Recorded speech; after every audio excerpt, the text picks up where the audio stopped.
তেওঁলোকৰ আগত আবৃত্তিৰ অনুষ্ঠান এটি পৰিৱেশন কৰিবলৈ আগবাঢ়িছোঁ। আজি আমাৰ অনুষ্ঠানৰ মূল বিষয়বস্তু হৈছে স্বদেশ প্ৰেম।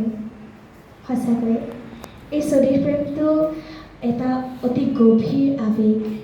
আপোনালোকে জানেই যে আমাৰ দেশৰ বীৰ সৈনিকসকলে আমাৰ দেশৰ সীমান্তত ৰৈ নিজৰ দেশখনৰ বাবে প্ৰাণ দিছে আৰু এই সৈনিকসকলক আমি শ্ৰদ্ধা জনাই অসমৰ কেইগৰাকীমান বিখ্যাত ব্যক্তিৰ কেইটামান স্বদেশ প্ৰেম মূলৰ বিখ্যাত কবিতাৰ পংক্তিৰে আজি আমাৰ অনুষ্ঠানটি প্ৰস্তুত কৰিছোঁ।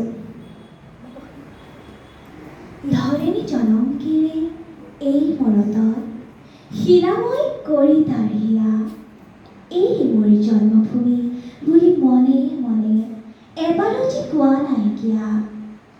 আনৰ দেশৰ পৰা উলটি আহোঁতে ফুৰি চাকি ঘৰ মোৱা হয়। এনে বহু দেশৰ অৰঙে দৰঙে মই ঘূৰিছোঁ। বহু বন্ধুৰ সতে হাতে হাতে হাত ধৰি ফুৰিছোঁ। কেতিয়াবা সাগৰ পাৰত, কেতিয়াবা খেজুৰ তলত, নতুবা পাহাৰ তলি খন্তেক জিৰাইছোঁ। বন্ধুৰ সতে প্ৰাণ খুলি প্ৰাণৰ কথা পাতিছোঁ। তাৰপিছত আকৌ আৰম্ভ কৰিছোঁ নতুন যাত্ৰা। এনে বহু যাত্ৰাৰ শেষ মোৰ দেশ। মোৰ দেশ মানুহৰ দেশ।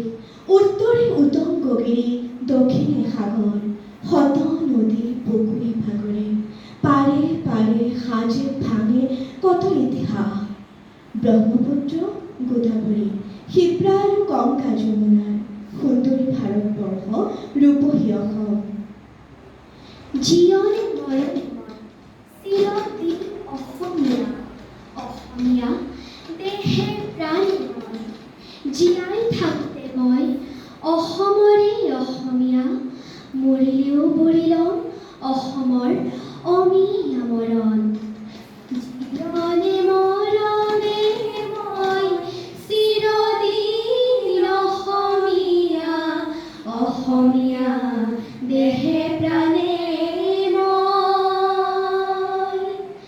জীয়াই থাকোঁতে মই অসমৰে অসমীয়া, মৰিলেও বৰি ল'ম অসমৰ অমিয়া মৰণ।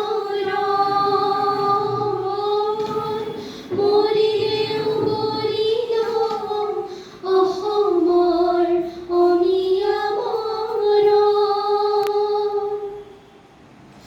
জীৱন জীৱন মাথো অনন্ত জীৱন। স্ফুৰণ স্ফুৰণ মাথো অনন্ত স্ফুৰণ। ঘূৰণ ঘূৰণ মাথো অনন্ত ঘূৰণ।